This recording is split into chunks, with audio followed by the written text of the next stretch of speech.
É sabido que a saúde ou o bem-estar não é uma questão de sorte, de acaso ou de destino. Tem muita gente que fala isso aí, vamos ver o que vai dar na vida. Não. A questão de saúde e bem-estar é uma questão de escolha, uma questão de empenho, é uma questão de dedicação e esforço pessoal.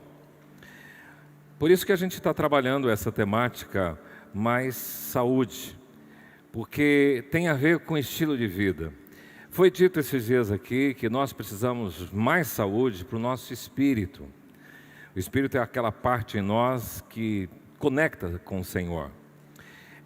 Também foi dito aqui na semana passada que nós precisamos de mais saúde para as nossas emoções. O mundo hoje está meio empolvorosa com relação às emoções. Muitos distúrbios emocionais, muitos problemas de depressão, muitos problemas de traumas. E nós precisamos de cuidar das nossas emoções. Hoje nós vamos entrar mais numa linha ministerial, saúde para o ministério, para o meu serviço, porque ministério tem a ver com aquilo que eu faço, com aquilo que eu realizo para o Senhor. Então nós vamos trabalhar com essa temática, mais saúde para o ministério. Nós vamos fazer a leitura da terceira carta de João, queria que você acompanhasse, são 15 versículos apenas, o Jodash estará fazendo essa leitura, você pode abrir, está ali perto de Apocalipse, a terceira carta de João. Vamos ouvir o texto bíblico que diz o seguinte: Presbítero, ao amado Gaio, a quem eu amo na verdade. Amado, acima de tudo, faço votos por tua prosperidade e saúde, assim como é próspera a tua alma. Pois fiquei sabendo sobremodo alegre pela vinda de irmãos e pelo seu testemunho da tua verdade, como tu andas na verdade. Não tenho maior alegria do que esta, de ouvir que meus filhos andam na verdade. Amado, procedes fielmente naquilo que praticas para com os irmãos, e isto fazes mesmo quando são estrangeiros, os quais, perante a igreja, deram testemunho do teu amor. Bem farás encaminhando-os em sua jornada, por modo digno de Deus. Pois por causa do nome que foi que saíram, nada recebendo dos gentios. Portanto, devemos acolher esses irmãos para nos tornarmos cooperadores da verdade. Escrevi alguma coisa à igreja, mas Diótrefes, que gosta de exercer a primazia entre eles, não nos dá acolhida. Por isso, se eu for aí, far-lhe-ei lembradas as obras que ele pratica, proferindo contra nós palavras maliciosas. E não satisfeito com estas coisas, nem ele mesmo acolhe os irmãos, como impede os que querem recebê-los e os expulsa da igreja. Amado, não imites o que é mal, senão o que é bom. Aquele que pratica o bem procede de Deus, aquele que pratica o mal jamais viu a Deus. Quanto a Demétrio, todos lhe dão testemunho, até a própria verdade. E nós também damos testemunho, e sabes que o nosso testemunho é verdadeiro. Muitas coisas tinha que te escrever, todavia, não quis fazê-lo com tinta e pena, pois em breve espero ver-te, então conversaremos de viva voz. A paz seja contigo, os amigos te saúdam. Saúdo os amigos, nome por nome. Pai, obrigado pela palavra do Senhor, que nos encoraja a caminharmos conforme a vontade que o Senhor quer, nos encoraja a nos amoldarmos ao nosso gabarito que é Jesus. Te louvamos por aquilo que o Senhor já colocou no coração do teu servo, e que o teu servo seja nessa hora, em nome de Jesus, revestido de toda sorte de graça e de autoridade, a fim de proclamá-la a cada um dos corações aqui presentes, e os que nos acompanham também pela internet, em nome de Jesus, amém. Amém. O apóstolo João, ele é conhecido por ser o apóstolo do amor. Dos 12, ele fazia parte do círculo mais próximo de Jesus, Pedro, Tiago e João. Na verdade, eles vão se tornar depois as colunas da igreja de Jerusalém. João, ele foi exilado numa ilha chamada Patmos, e ele ficou por um período, e foi lá que ele escreveu o livro de Apocalipse. 4 livros ele escreveu: o Evangelho de Jesus Cristo segundo João, primeira, segunda e terceira carta a João, e o Apocalipse. Então são 5 livros que ele escreveu. E ele é marcado pela forma afetuosa, terna com que ele trata as pessoas. Eu tenho um carinho por esta terceira carta de João, porque ela é muito personal. Ela trabalha com Gaio, uma pessoa de afetividade de João. E é importante você entender o contexto. Na verdade era assim. Quando a igreja saiu de Jerusalém, esparramou pela Ásia, e quando João escreveu essa carta era ano 90, o que ia acontecer? Ele estava lotado em Éfeso, uma cidade, e era comum ter ministros, missionários itinerantes que iam a outras regiões. Gaio estava numa dessas igrejas, não se sabe qual é a igreja. Alguns dizem que possivelmente era Pérgamo. Gaio era desta igreja. Mas lá tinha um pastor chamado Diótrefes, e Diótrefes se opôs muito ao ministério apostólico de João. E na verdade, João está dizendo para Gaio, através dessa carta, eu fiquei informado que Diótrefes não gosta que os missionários itinerantes passem por aí. Tanto é que ele não recebe, Diótrefes faz isso. Além disso, ele persegue aqueles que recebem e ele expulsa essas pessoas. Então, quando eu for aí a viva voz, eu vou falar com o Diótrefes para ele se colocar no seu lugar, e não emite Diótrefes, mas tem o Demétrio. O Demétrio é um indivíduo que é inclusive um desses missionários itinerantes, que é mencionado na carta, e você vê que ele dá bom testemunho, mas Diótrefes não dá bom testemunho, e o testemunho dele é ruim, não deve ser imitado. Então a carta é para Gaio, para falar todo esse enredo, todo esse contexto. Inclusive o versículo 2 é o versículo que a gente utilizou para trabalhar essa série, quando ele diz assim: faço votos por sua prosperidade e saúde, como é próspera a sua alma. Nós, como equipe ministerial da IPI de Dourados, queremos fazer votos a vocês que estão aqui neste lugar, a vocês que participam conosco através da internet, pela sua prosperidade, pela sua saúde emocional, física, familiar, dos negócios, em todas as dimensões, que você seja próspero nisso. É por isso que estamos trabalhando essa temática. Hoje nós vamos ver mais saúde para os ministérios, ou para o ministério. João se dirige ao amigo Gaio de forma muito carinhosa. A carta evidencia essa atmosfera do serviço e no ministério que envolvia, que está nos bastidores de uma igreja local, porque a carta dá para a gente perceber isso. Eu quero ver com vocês 3 direções. A primeira direção, eu quero trabalhar de relações e estrutura. Fala comigo, relações e estrutura. Segunda direção, valores e convicções. E terceira, dons e ministérios. Então eu quero olhar para essas 3 dimensões e ver o que é que essa carta tem para falar para nós sobre relações interpessoais e estrutura, sobre valores e convicções e sobre dons e ministérios. Pensando sobre relações e estrutura, eu olho nesta carta algumas palavras, e são 5 palavras que vão caracterizar algumas coisas relacionadas à igreja. Nesta carta ele vai mencionar presbítero, ele vai mencionar irmãos, igreja, amigos e filhos. Essas 5 palavras dão uma ideia para mim de relações interpessoais. Por quê? A gente percebe, em primeiro lugar, que se a igreja estava num período histórico, vamos olhar para o século XVI, descaracterizando, surge a reforma protestante para colocar a igreja no eixo, porque é isso que aconteceu com a reforma protestante. A gente percebe que em alguns momentos na história da igreja, ela vai se deteriorando, se esfacelando e se perdendo dentro da essência, e a gente tem que voltar a falar da essência dela. Você já ouviu falar do movimento dos desigrejados? É um movimento do século XXI, em que pessoas descontentes com a igreja, descontentes com a denominação, descontentes com a estrutura organizacional, descontentes com os pastores, elas dizem assim: eu quero servir a Jesus, mas eu não preciso da igreja. Eu não consigo ter a sustentação bíblica de uma pessoa ser cristã e estar desconectada, estar distante de uma comunidade cristã. Porque aqui propriamente ele diz a igreja, ele está falando da comunidade, está falando da família, do presbítero, dos irmãos. Então isso compreende a comunidade corporativa, a igreja estabelecida. Então vamos ver essas 5 palavras que João utiliza para falar das relações interpessoais e da estrutura do ministério de uma igreja. Primeiro, a palavra irmãos. Aqui ele está trabalhando dos relacionamentos, ou do relacionamento familiar. Nós não podemos pensar numa estrutura ministerial, estrutura de igreja, sem pensar em família. Inclusive a abordagem bíblica é: vocês são família de Deus. E nessa família nós temos irmãos, e aí você vê versículo 3, versículo 5, versículo 8, versículo 10, todos esses versículos fazem menção à palavra irmãos. Nós somos conectados ao mesmo vínculo espiritual, ao mesmo tronco espiritual. Nós somos gerados pelo Espírito Santo em Cristo Jesus, então fazemos parte da mesma família.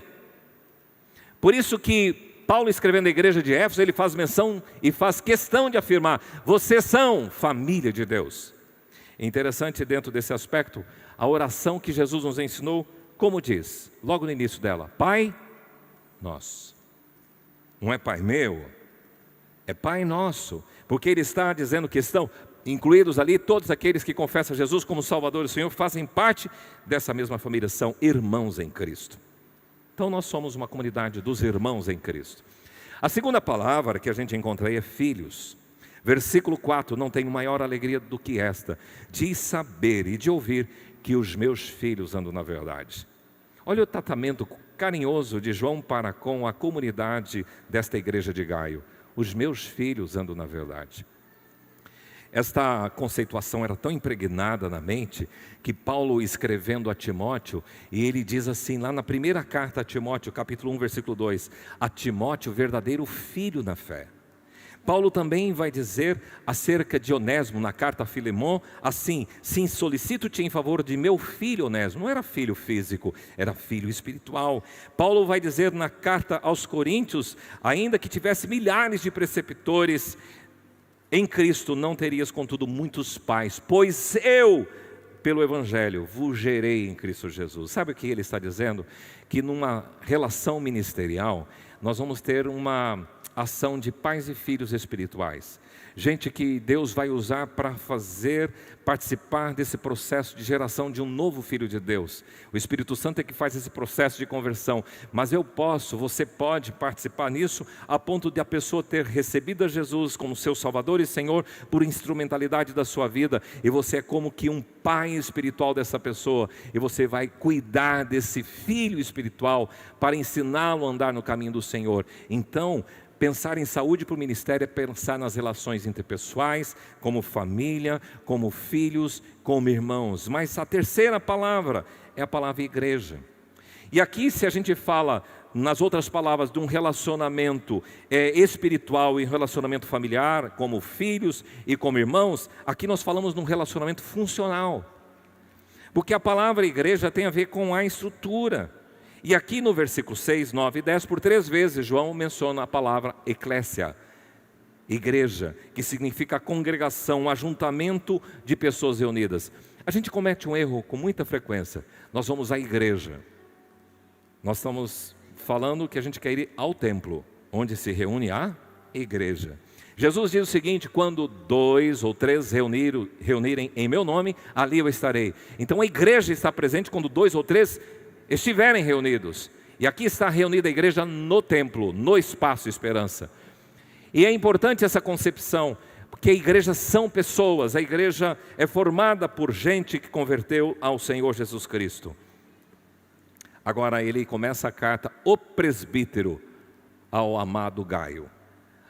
O presbítero, esta palavra, é uma palavra que fala da organização, do aspecto funcional.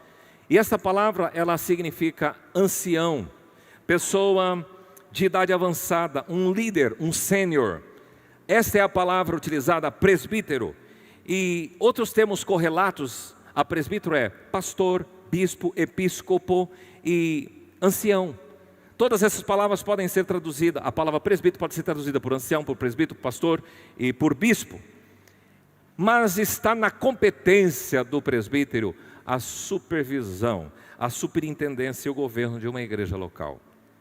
Pois bem, isso tem a ver com organização. Preste atenção aqui comigo. Nós temos organização e organismo.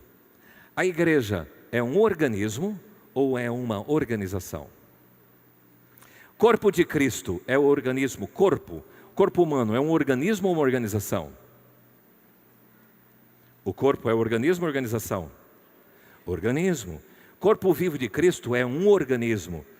A igreja, ela usa da organização para o organismo.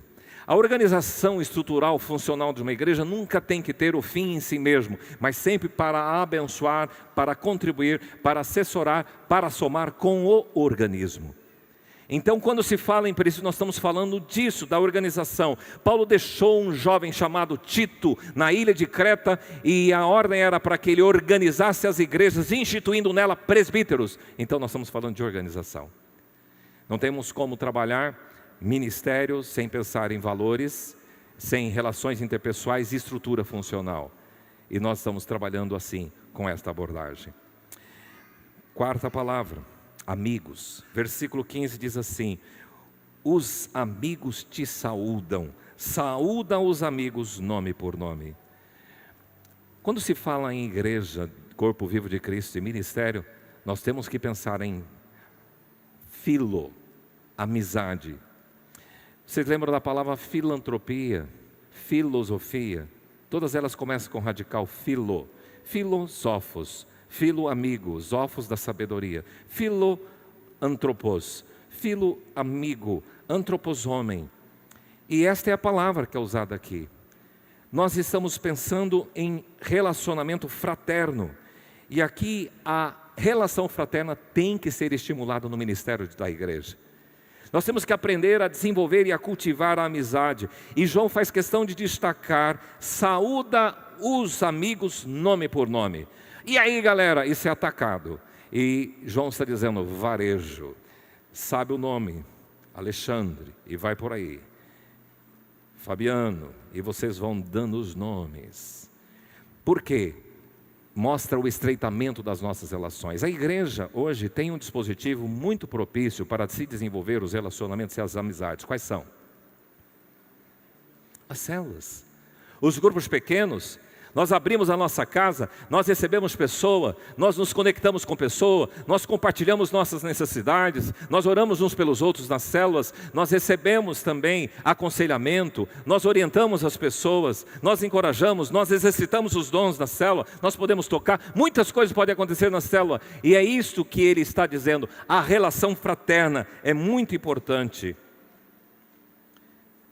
Então você percebe que quando falamos de relações interpessoais e estrutura funcional, nós estamos falando de filhos, de presbíteros, de amigos, nós estamos falando de igreja, nós estamos falando de todo esse arcabouço que envolve a igreja de Jesus. Mas em segundo lugar, a saúde para o ministério, além de valorizar as relações interpessoais e de estrutura organizacional, ela considera também vamos dizer comigo, valores e convicções. Valores são aquelas virtudes que eu, como servo do Senhor Jesus Cristo, devo absorver na minha vida, e as minhas convicções. E aqui também nós vamos encontrar algumas palavras que declaram os valores e as convicções. Quais são as palavras? Fé, amor, verdade e alegria.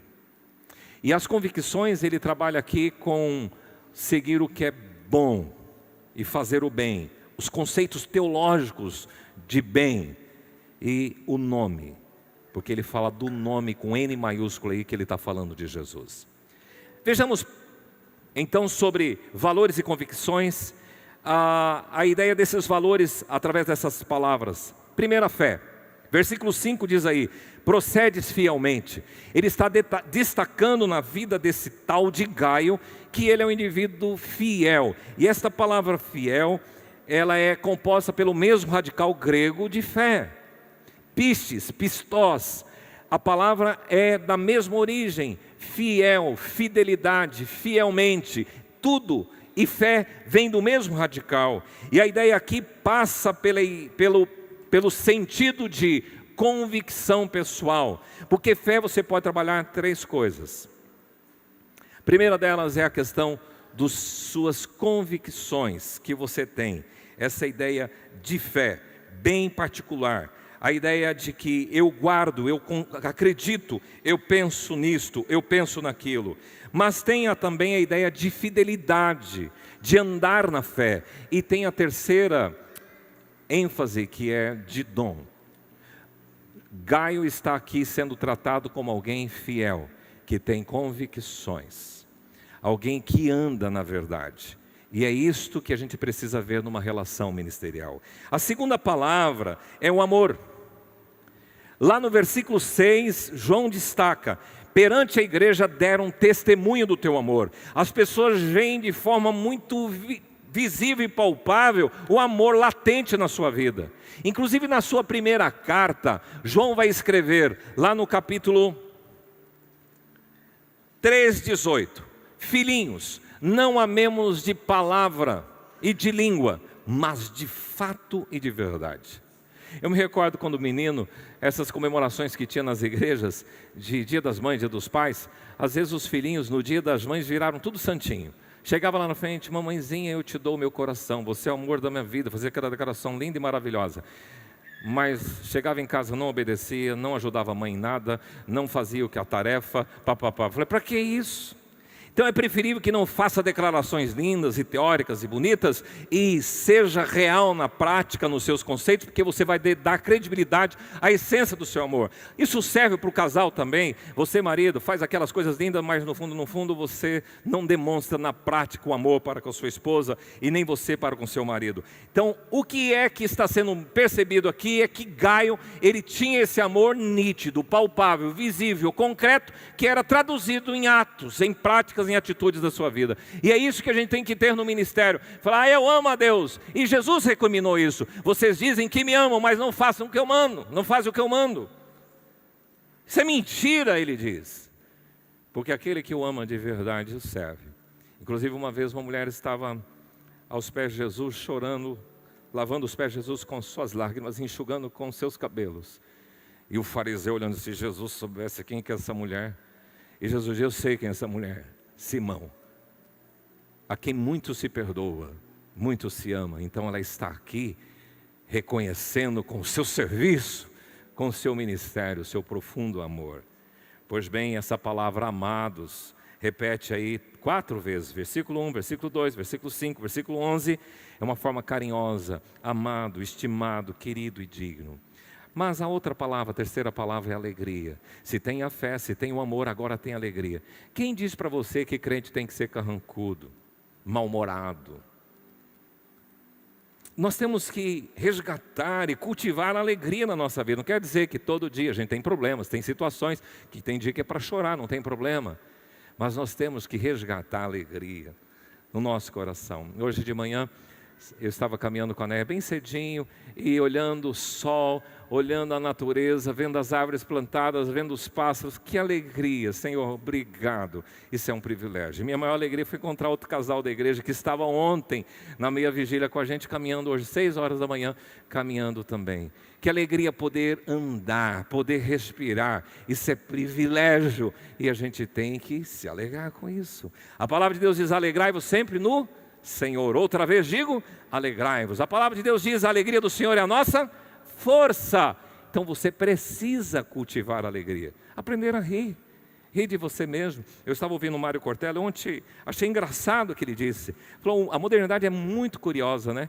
As pessoas hoje, no domingo, o marido chega em casa: querida, hoje nós vamos comer uma comida caseira no restaurante. Ele falou: que incoerência é essa? Comida caseira no restaurante. Eu falei: verdade, a gente é muito incoerente. A gente está resgatando algumas coisas históricas e falando que é modernidade. Hoje é chique, é moderno pintar uma parede como se fosse quadro negro e depois você escrever de giz. Giz é coisa do passado, mas mostra como o mundo é incoerente, o nosso comportamento é incoerente. Ria de você mesmo. A alegria é uma virtude, e aqui no versículo 3 diz: fiquei sobremodo alegre. Versículo 4: não tenho maior alegria do que esta, de saber que os meus filhos andam na verdade. Quarta palavra, a verdade. 4 vezes João utiliza essa palavra verdade. Eu amo na verdade, anda na verdade, meus filhos andam na verdade, são cooperadores da verdade, todos lhe dão testemunha até a própria verdade. São 5 vezes que aparece essa palavra. Pessoas que vivem a palavra, vivem na verdade.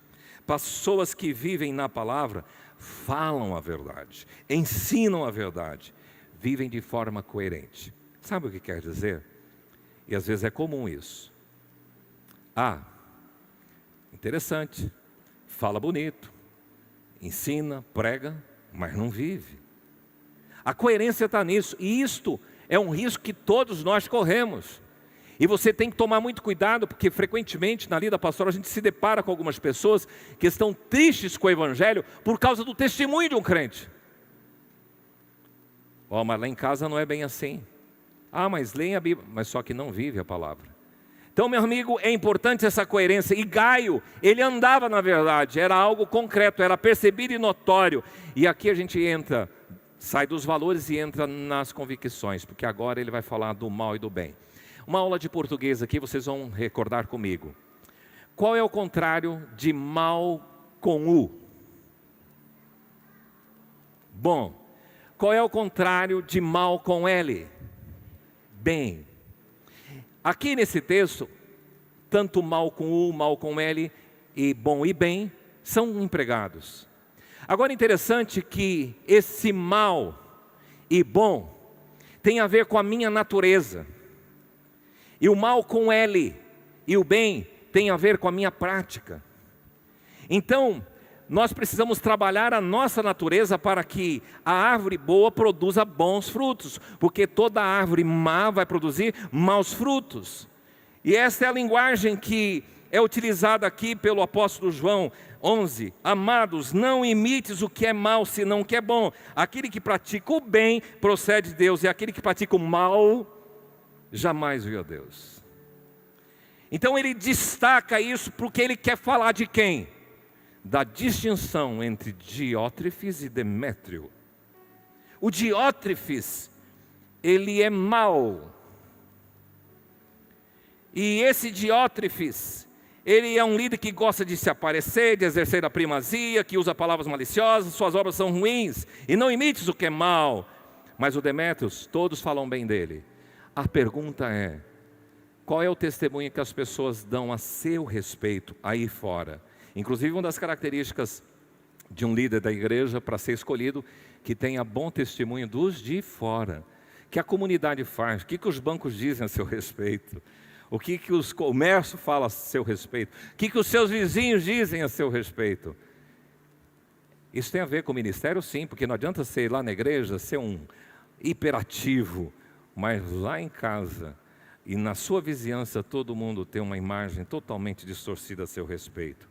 E dentro da convicção, no versículo 7, pois por causa do nome que saíram, aqui ele está dizendo de que uma convicção é que nós temos que servirmos o nome. Quem é o nome? Jesus. Por causa do nome foram perseguidos. Paulo escreve à igreja de Filipos dizendo assim que foi-lhe dado um nome que está acima de todo nome. Quem é? Jesus. Então esta é a convicção de se distinguir bem do mal e também gravar o nome. E por fim, saúde para o ministério passa pelas relações interpessoais e estrutura, passa pelos valores e convicções e terceiro e último lugar, pelos dons e ministérios. O que quer dizer isso? Tem uma outra palavra que é bom você colocar aí no teu dicionário, no teu vernáculo, eu acho muito interessante, ortodoxia e ortopraxia. Que história é essa? Mas vai ficar fácil para você entender. A palavra orto, no radical grego, significa correto, certo. Por exemplo, ortografia, escrita correta. Ortopedia, área médica, os ossos corretos, ajustados, acertados. Então, ortodoxia, doxos, é palavra, conceito, teoria. Então, teoria correta, ortodoxia.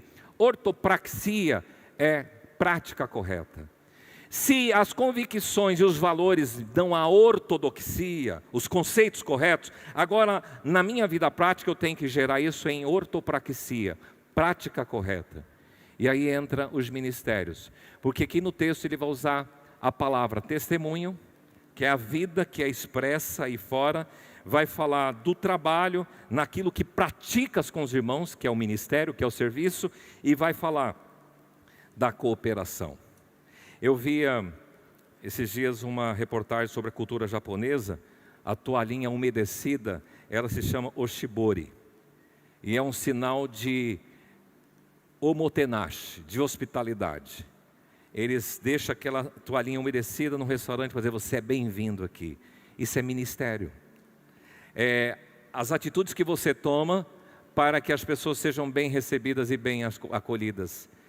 O ministério é você ser abençoado com dons de outras pessoas que te servem. E recentemente estava chovendo aqui num dos nossos cultos, saindo, eu vi vários diáconos pegando aquele guarda-sol, se molhando, e estavam ensopadinho. E eu cheguei lá em casa, mandei uma mensagem para alguns deles: muito obrigado, porque eu fui abençoado pelo dom que Deus deu a você. E quão é importante, gente que Deus colocou para tocar, para cantar, para servir, para nos ajudar, para fazer alguma coisa, você dizer: muito obrigado, você tem abençoado a minha vida. Gente que fez uma comida gostosa, que Deus deu o dom para isso, e você fala: eu fui abençoado, e o meu dom não é maior do que o outro dom. Eu que estou aqui à frente ministrando, não sou maior do que aquele que serve lá para levar você de guarda-chuva até seu carro, para que você não se molhe. Eu sou abençoado com aquilo. É isto que eu tiro desta orientação. E pensando no lado prático, eu queria que vocês agora acompanhassem o que nós podemos usar na nossa comunidade para imaginar sobre testemunho, sobre o trabalho e sobre a cooperação.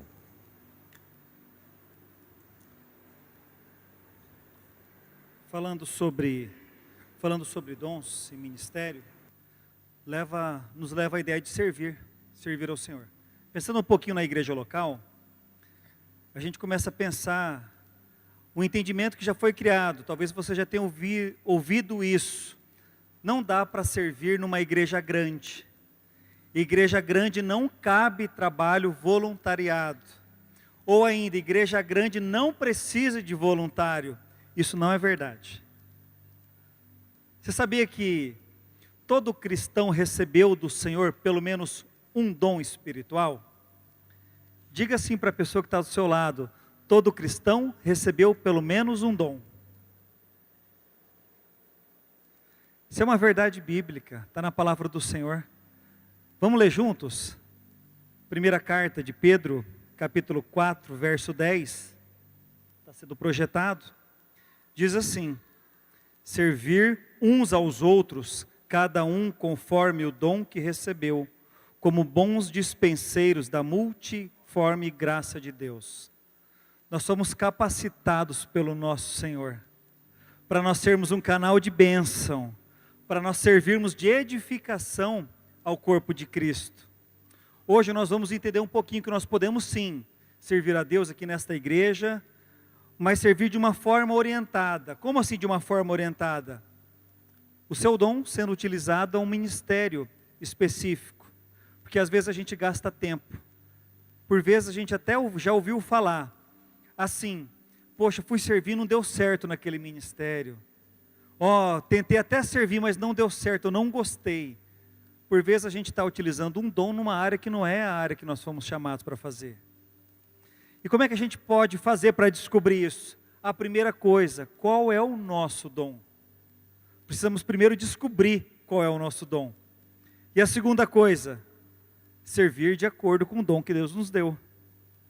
A propósito, nós gostaríamos de recomendar uma leitura para você, falando sobre atuação, serviço ministerial, serviço ao Senhor, do livro de Quem é Você no Corpo de Cristo, da Lydic Knight, que foi uma missionária aqui na Missão Evangélica Kaiowá. Quando nós recebemos um membro, aqui na igreja, nós fazemos o PCA, Programa de Crescimento e Aperfeiçoamento. A gente chama de PCA, Primeiros Passos na Igreja, onde nós apresentamos a doutrina que nós entendemos, que nós defendemos, apresentamos como funciona a igreja, para aqueles que estão querendo se tornar membro dessa igreja. Ao final do PCA, Primeiros Passos na Igreja, costuma acontecer ao final um seminário, descobrindo os dons, para a gente descobrir os nossos dons. A gente chama esse seminário de PCA, Primeiros Passos no Ministério. Nesse PCA, Primeiros Passos no Ministério, a gente vai perceber que dom que nós temos e é apresentado todos os ministérios da igreja, para a gente verificar aonde se encaixa o dom que nós temos. E fica uma pergunta: onde é que eu posso servir? Posso me engajar nessa igreja, nessa comunidade local? De que forma? Onde que eu posso atuar voluntariamente? Deixa eu apresentar para vocês algumas opções de serviço. aqui nessa igreja. A primeira delas, discipulado. Você pode ser um discipulador, ajudando os primeiros passos, as primeiras pegadas de um crente novo, de um recém-convertido. Você pode exercer o seu dom de hospitalidade. Essa comunidade recebe pastor o ano todo. E tem gente que tem um dom de cuidar, fala, eu quero receber na minha casa. Vai ser o meu hóspede. Que coisa linda. Tem gente que gosta ainda de ser anfitrião de uma célula. De repente o líder tem alguma situação na casa, fala, não, na minha casa tem espaço. Deus já ajeitou a minha casa para receber a nossa célula. Aleluia. Diaconia, que tem muito a ver com serviço.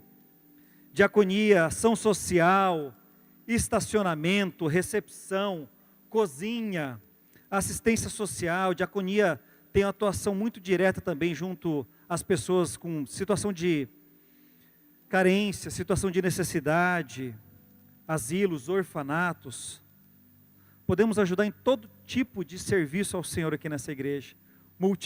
Multirões, como o pastor mencionou, vai retornar, cozinha, limpeza, decoração, ornamentação, ação social é bom demais para a gente exercer o nosso dom de misericórdia, ajudar as pessoas que estão em situação de fragilidade, vulnerabilidade, situação de risco, situação de necessidade. Podemos atuar na área da música, no coral ou no instrumental. Podemos integrar ainda bandas da nossa igreja, atuar, na área do canto ou na área instrumental. Atuar no coral ou ainda em bandas da nossa igreja. Podemos servir na parte musical nas nossas células. Podemos atuar visitando pessoas, entoando cânticos. A gente já vai falar sobre isso. Podemos ainda exercer o nosso dom de ensino. Aonde? Ensinando as crianças, ensinando os adolescentes, através da célula, no PCA. Podemos exercer o nosso dom de contribuição, dom de generosidade. E aqui me permita só fazer um testemunho. Uma vez eu fui em uma determinada programação dessa igreja, e eu conversava de modo informal com uma pessoa, e eu perguntei para ela, o que você está fazendo aqui? Qual que é a sua tarefa? Você ocupa uma função? Qual que é o seu chamado aqui? Você está servindo em quê para eu entender? E a pessoa disse assim para mim, olha, Deus me deu uma condição financeira muito especial. Eu falei, olha que bênção. E o irmão falou assim para mim, se essa programação, a gente não conseguir pagar essa programação, Deus já me deu condições de eu honrar essa programação final. Nós não vamos ficar com dívida. Deus já me deu todas as condições de honrar o final. Falei, aleluia, eu nem sabia disso. Verdade, você tem esse chamado? Tenho. Gente que não está apegada ao dinheiro, não está escrava do dinheiro, quer ser generoso, quer participar, quer abençoar vidas. É isso que essa pessoa estava fazendo. Isso é um dom de generosidade. Podemos atuar no check-in, na recepção. Quando você entrou, tinha alguém fazendo o check-in, tinha outras pessoas medindo a nossa temperatura, espirrando álcool em gel álcool nas nossas mãos.